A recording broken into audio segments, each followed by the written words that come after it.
যুদ্ধ শুধু রণক্ষেত্রের ক্ষেপণাস্ত্র আর ড্রোনের নয়, আধুনিক যুগে সবচেয়ে বড় যুদ্ধটি লড়া হয় মনস্তাত্ত্বিক এবং কূটনৈতিক টেবিলে।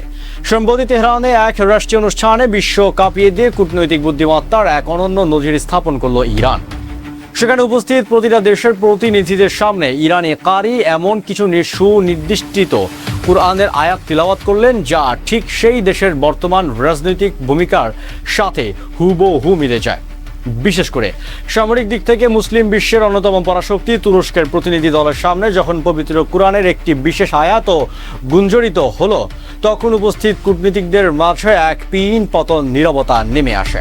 আজ আমরা কোনো সস্তা আবেগ নয়, বরং গভীর গ্লোবাল অ্যানালাইসিসের মাধ্যমে উন্মোচন করব কিভাবে ইরান এই ন্যারেটিভ ওয়ার বা প্রচার যুদ্ধের মাধ্যমে তুরস্কের মতো এক বিশাল সামরিক শক্তিকে এক নীরব কাঠগড়ায় দাঁড় করিয়ে দিল। গ্লোবাল ফায়ার পাওয়ার ইন্ডেক্স অনুযায়ী মুসলিম দেশগুলোর মধ্যে সামরিক দিক থেকে তুরস্ক সবচেয়ে শক্তিশালী।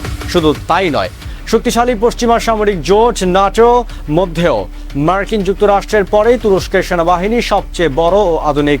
আন্তর্জাতিক বিশ্লেষকদের বলেন, মধ্যপ্রাচ্যের অন্য অনেক দেশের ক্ষেত্রে হয়তো বড় কোনো পরাশক্তির বিরুদ্ধে কার্যকর পদক্ষেপ না নেওয়ার পেছনে সক্ষমতার অভাবকে একটি অজুহাত হিসাবে দাঁড় করানো যায়, কিন্তু তুরস্কের ক্ষেত্রে সেই অজুহাত খাটে না।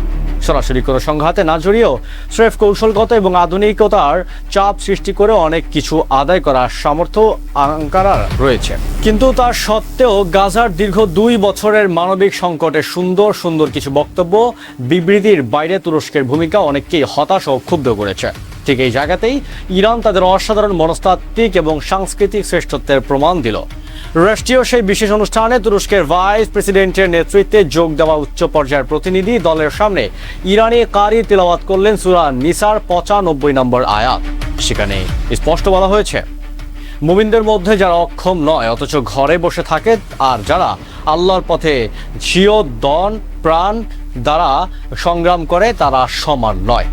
একটু গভীরভাবে লক্ষ্য করুন আয়াতের এই অংশটিতে, যারা অক্ষম নয় অথচ ঘরে বসে থাকে। যেন তুরস্কের বর্তমান নিষ্ক্রিয় পররাষ্ট্রনীতির দিকেই এই চমৎকার ও সুনিপুণ ইঙ্গিত। ইরান কোনো রকম করার রাজনৈতিক বিবৃতিতে না দিয়ে স্রেফ ঐশ্বরিক বাণীর মাধ্যমে তুরস্ককে বুঝিয়ে দিল যে সামর্থ্য থাকার পরও চুপ থাকাটা কতটা বড় ব্যর্থতা। আন্তর্জাতিক রাজনীতিতে ইরান কিন্তু এর আগেও প্রচার যুদ্ধে নিজেদের সক্ষমতার প্রমাণ দিয়েছে, কখনো আন্তর্জাতিক লোগো মুভির রেফারেন্স দিয়ে, আবার কখনো সামাজিক যোগাযোগের মাধ্যমে বুদ্ধিদীপ্ত ও রত্নাত্মক টুইটের মাধ্যমে তারা পশ্চিমা দেশগুলোর দ্বিমুখী নীতিকে তুলে ধরেছে। তবে এবার বিভিন্ন দেশের প্রতিনিধিদের জন্য তাদের নিজ নিজ ভূমিকার উপযোগী কুরআনের আয়াত নির্বাচন করার এই কৌশলটি ছিল একেবারেই ব্রিলিয়ান্ট এবং নজিরবিহীন। এটি প্রমাণ করে ইরানি নীতি নির্ধারকেরা কতটা সূক্ষ্ম ও প্রখর মনস্তাত্ত্বিক বিশ্লেষণ ক্ষমতা রাখেন। কোনো ধরনের গাইডলাইন বা পলিসি ভায়োলেশন না করে স্রেফ ধর্মীয় ও সাংস্কৃতিক মূল্যবোধকে ব্যবহার করে এত বড় কূটনৈতিক বার্তা দেওয়া সত্যি প্রশংসনীয়। গ্লোবাল অ্যানালাইসিস অনুযায়ী ইরানের এই পদক্ষেপে তুরস্কের ওপর একটি অদৃশ্য মনস্তাত্ত্বিক চাপ সৃষ্টি করেন। মুসলিম বিশ্বের নেতৃত্ব কার হাতে থাকবে তা নিয়ে আঙ্কারা এবং তেহরানের মধ্যে এক অদৃশ্য প্রতিযোগিতা সব সময় ছিল।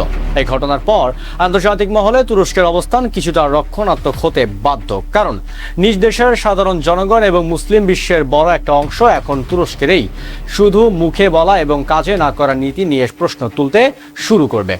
ইরান এই চালের মাধ্যমে নিজেদের কেবল একটি প্রতিরোধকারী রাষ্ট্র হিসাবেই নয়, বরং মুসলিম বিশ্বের প্রকৃত নৈতিক ও মনস্তাত্ত্বিক নেতা হিসাবে সফলভাবে উপস্থাপন করতে পেরেছে। পরিশেষে বলা যায়, আধুনিক বিশ্ব রাজনীতিতে কেবল অস্ত্রের জোরেই শেষ কথা নয়। যে পক্ষ নিজেদের বক্তব্য আদর্শকে বুদ্ধিমত্তা ও সফিস্টিকেশনের সাথে তুলে ধরতে পারে, দিন শেষে মেন্টাল ওয়ারফেয়ারে তারাই বিজয়ী হয়। ইরানের এই অভিনব কূটনৈতিক চাল বিশ্ব রাজনীতিতে দীর্ঘকাল স্মরণীয় হয়ে থাকবে।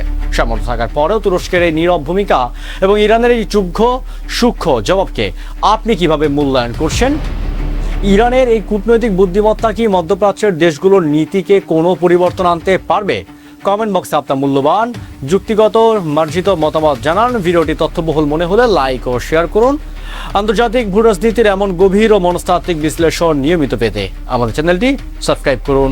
ধন্যবাদ।